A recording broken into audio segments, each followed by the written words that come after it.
Bids are in. The gavel's dropped. Ladies and gentlemen, here at WineBid, we are finally hammered. That's right. This is WineBid's podcast dedicated all things wine value, wine auction, wine retail, and just wine. I am Jeff McGurran from the WineBid marketing team. With me, as always, is Paul Walker, our wine expert and lovingly known throughout the world as the Mayor of Merlot. That's right. Welcome to the podcast, Paul.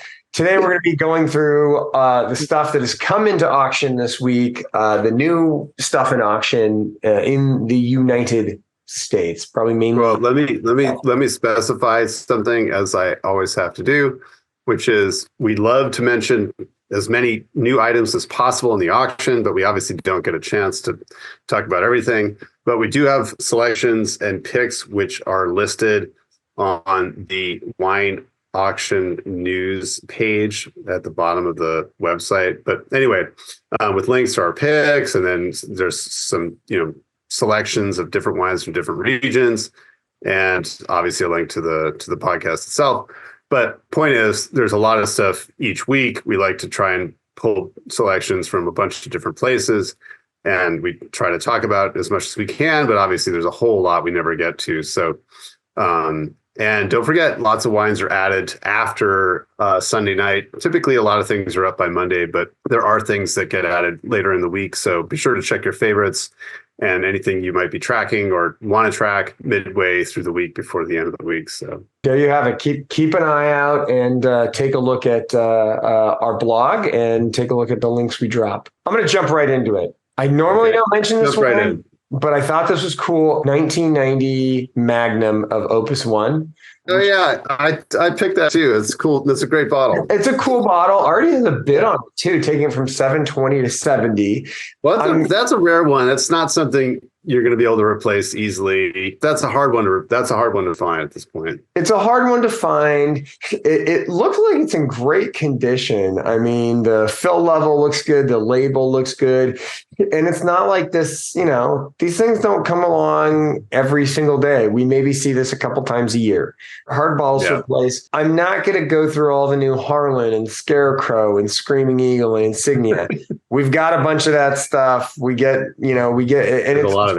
There's a lot of it. It's great stuff, but I think there's other interesting stuff that I want to sort of mention. 1991 Magnum of Dominus Estate, which has two bids on it. Another one of my you picked one of my all-time favorite wines I've actually ever tasted. It's unbelievably stunning. And you can pick that and the 94 and the 96 all in large formats this week. It's pretty incredible. It's kind of funny too. And the 01. 94 is, I was gonna say the 94 is $10 cheaper. It's $810, but that would be just such a fantastic pairing, just to have the 91 and 94 in Magnum together, and side by side. Like that would just be a sort of a dream lineup for me. But anyway, it's great. Both are phenomenal. The 94 just seemed to be wound up for years and years and years, but I'm sure it's drinking phenomenally now. And the 91 is has always been amazing. So anyway, I had to plug those just because they're, personal bias for those wines. I know you love you some Dominus. Paul loves his Dominus. Well, yeah, the vintages that I know, I don't know all of it that well. I'm no expert, even though Jeff says it every time. It's not true. He's modest. It's not a fact, but he's modest. Those two I can vouch for, 91 and 11. Continue. There's a ton of bond coming in. 01 Matriarch, 05 Matriarch, 06, 010, 11, 12, 13, 01 Melbury, 03. I was going to say, like, we just had a recap about last week's highlights in the auction, and I was looking at these 01, like St. Eden at 480 and the Vicina at 395, and I'm thinking, those will probably get bid up because we saw some hammers all the way up to, I think, almost $800, if I'm not mistaken, on some early 2000s wine. So these are 20-year-old examples, and they seem to be disappearing from the market. But this week, once again, we've got a batch of, a bunch of different bonds. So that'll be interesting to see how they do. Like a ton of different bonds. I mean, I think it's like 43 or something lots of bond coming into auction this week. I have my eye on this 88 Ridge Canyon Road Zinfandel ATP, which stands for Advanced Tasting Program. I thought that was really cool. And if you look at the bottle, I think what's really interesting is that On these ones, back in the 80s, they put ATP on the label, whereas nowadays it's on the capsule, right? Right. And I don't even think it's on the ATPs I've had, as I recall, and correct me if I'm wrong here, nowadays they don't even put it anywhere on the label. Like I don't think so. it's just like the capsule. What wine is this again? I didn't even see it. 1988 Ridge Canyon Road Zinfandel ATP. 88. 88. Canyon Road. I've never even heard of it. So I wonder where that vineyard is. It's Sonoma. It's on Canyon Road. So it's, yeah. Thanks. You go to Canyon Road, it's right there. It's vineyard. right, yeah. You go to Canyon Road, you can't miss it. It's the Can't vineyard. miss it. It's on Canyon Road. Well, it's already got three bids on it. Oh, already three? You see Earlier that? when I was like, it was a 2 bids. So it's got 3 bids, yeah. one that I thought was cool, and I almost didn't mention because I was like, maybe I'll get this, was the 1990 Ridge Santa Cruz Cabernet Sauvignon, which I believe, if I recall correctly, I was looking at the label, and I think that's from the Montebello Vineyard. 90? Did you say 1990 estate? Yeah, 1990 Ridge Santa Cruz Cabernet Sauvignon. Interesting. Yeah, I believe that is the case. I think, and if it's not, it's probably mentioned. If it's it not says on the Montebello Ridge. It says 85% Cabernet Sauvignon, 15% Merlot. It says Montebello Ridge on the label. Produced and bottled by Ridge. Yeah. So yeah, it's too bad. No, there is a backfill. Yeah, because it'll say bottled June 92, 1990s growing seasons, most nearly perfect. The last lower vineyards on Montebello Ridge with softer, stunning Cabernet, with softer lots with the lower and upper vineyards. Yeah, so that's cool. It's kind of less than the Montebello labeled Cabernet itself. So that's pretty cool. Because there's a tremendous amount of Montebello. Speaking of which, in this week, starting with 01, going all the way up to 2020, and there's a 13 Chardonnay from Montebello, and I love that wine. Chardonnay is so good, so good. There's a ton of great stuff from Montebello this week, or from Ridge. Like 16 bottles each too. Yes. 13, 14, 15. So somebody's just unloading their collection. I was actually thinking about picking up some of the 13s just because, I already have some of the 13 Montebello. 13, 13, 16 bottles. So, I mean, you'd probably be able to score it at reserve, I would imagine, because 16 bottles, yeah. I'm sure that'll be around for a few weeks, but maybe not. You never know. 74 Mondavi Napa Valley Cabernet Sauvignon for 205. I've got my I thought that was interesting. I saw. Do you see also there's a BV 74 in too? There's 74 BV cab, just the straight Napa cab for $80. The bottles look fantastic. I think I might actually have that wine. You know what? I don't. Oh, really? A lot of the other 70s ones. 74 I don't have the 74. A bunch of new Aubert, 32 lots of Aubert coming into auction. Larry and Hyde, Hudson Vineyard, Ritchie Vineyard, Pinot Noir, Chardonnay, you name it. Aubert. If you like Aubert, check it out. 1997 Chateau Montelena Estate Cabernet Sauvignon Magnum for $360. I thought that was cool. Once again, great year in Napa, Magnum format. I thought the bottle looked great. And I didn't think 360 was crazy for that. You're talking 180 per 750. The 81? There's an 81 Magnum too. There's an 8. I did see the 81 Magnum as well. Yeah, 290 for that. Not too bad. There's I almost don't even want to mention this 08 Dalavalle Cabernet Sauvignon for 105. I'm going to go quickly past that. And the ones that I thought were really cool this week, did you see all of the 3-liter Diamond Creeks coming into auction? Diamond Creeks, yeah. 3-liter of 88 Gravelly Meadow, 3-liter of 88 Red Rock Terrace, 3-liter of 87 Volcanic Hill, 3-liter of 88 Volcanic Hill. It looks like somebody had like a 3-pack of the 88s, and then there's one leftover 87 Volcanic. But I'd probably opt to spend a little bit more on the 87. I was going to say that that Volcanic, just 87 and a phenomenal year in Napa, obviously, and 3-liter probably drinking phenomenally well right now. For $180 more for that, I didn't think that would. It didn't even like I don't know. The prices didn't strike me as particularly crazy either, because you're looking at what is it? No. It's 880 divided by 4. Yeah, so you're looking at $220 a bottle for Diamond Creek. Like for Yeah, diamond, no, like their diamond. bottles are they're in phenomenal shape. With original wood cases. Looks like they were purchased from a distributor, so they've been stored professionally. Like really, really nice condition, and I'm sure those would go. Yeah, 'cause they're very, very collectible. I mean, of course they're going to go, right? But like, it just was a little bit crazy to me because it seems like when we see, let's say, okay, you see Volcanic Hill come into auction. I mean, it's going for $250, $300 a bottle, right? Like look, Yeah, 80, yeah. even the 80, look, even the 87 Volcanic Hill, the last time we saw the 87 Volcanic Hill come into auction, right, was in November and it sold for 220 actually. Mm-hmm.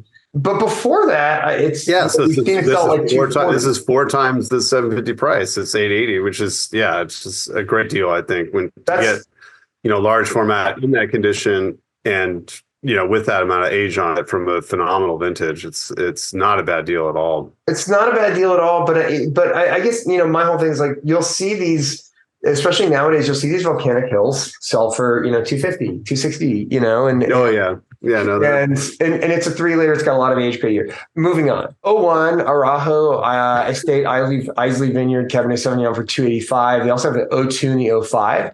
77 Mayacamas Cabernet Sauvignon. We have 4 of those for 335. I saw that one. Yeah, That was real. I not thought that cheap. was really cool. And then there's to the 88 5 liter also. 88 5, but like going back to the 77, it's in phenomenal condition. It's in great shape. There's a couple of them too. Yeah, and there were 4 of them. The 88 5 liter I thought was cool for $1,000. That one was like, I actually thought that was a tremendous deal in its OWC. I'm not going to go into all of them. There's a ton of Reese coming to auction, just a boatload of Reese. Yeah. 2010 Capstani Family Wine Estates Lane Vineyard Roberta's Reserve Mag for 300. That was interesting. Yeah. That's a really nice bottle. Those Robertas are really, really tasty. Really, really good. And 150 for 750 seems reasonable to me of 2010. 2019 Andremoli EABA Mag for 200. And there's a ton of Andremoli coming to auction. Another one that I thought was really cool was this 87 Louis Martini Monterosso Vineyard Selection Cabernet Sauvignon 6 liter for $405. Yeah. Old Monte Rosso cab. Like there's an 88 too, right? There's an 88 and an 87 6 liter. Yeah. I was like, classic Sonoma Cabernet. Classic Sonoma Cabernet, and it looked like it was in pretty good condition too. Yeah, they've got good fills. I think there might be a little seepage, but we see a lot of that with big bottles. The corks, sometimes if they're hand bottled, which I think most of them are even now, they can be a little finicky. But generally speaking, it's not a big deal if there's seepage on some of those big ones. Right. Lots of Rocchioli. 2013 Corzon Kronos Vineyard Cabernet Sauvignon for 160. I thought that was a decent deal. And then 2017 Pisoni Estate Vineyard Pinot Noir Mag OWC for 150.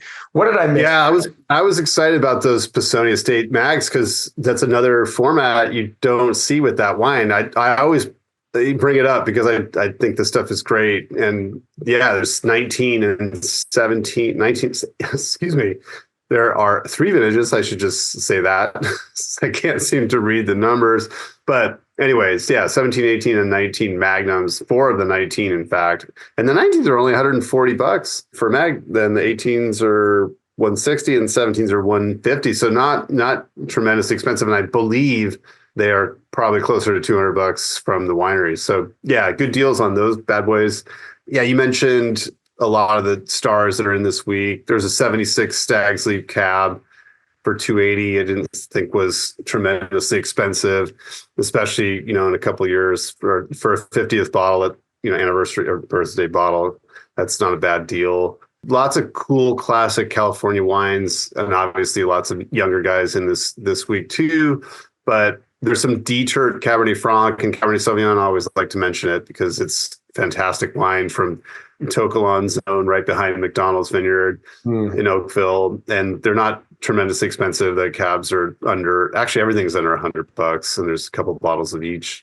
There's some old Fisher vineyards, which you don't see very often. Old Sonoma County producer, 86 Coach Insignia, 55. And there's an 82 Sonoma County cab at 45. And the bottles are in really good shape too. And 91 Wedding Vineyard cab, which I believe is kind of like a big deal when that wine was released. I think it's considered quite good. An old Hansel Cabernet came up, which I don't even remember seeing. Hansel Cabernet, 88 for $70. I thought was a cool deal. 13 Foreman, 2012 Grace family, some sort of classic small producers in. We talked about the Mayacamas wines. There's some Mary Edwards Sauvignon Blanc for $35. I just love that wine. I think it's so good. Anyway, it's 2020 popped in there. Some magnums of the Oakville Vineyard from Peter Michael, the Au Paradis cab, which I thought were really reasonable. 13s, 14s, 15s, 16 magnums, all under $350. The 14s are at $250, in fact, and the 15 was at $240, which I thought was a smoking deal. That wine is quite serious, and it's very expensive from winery and retail. So I thought those were good deals. 04 Le Pavot Mag for $195. I thought was a smoking deal. And then the 14 Le Pavot Mags, there's 10 of them, which is crazy, for $230.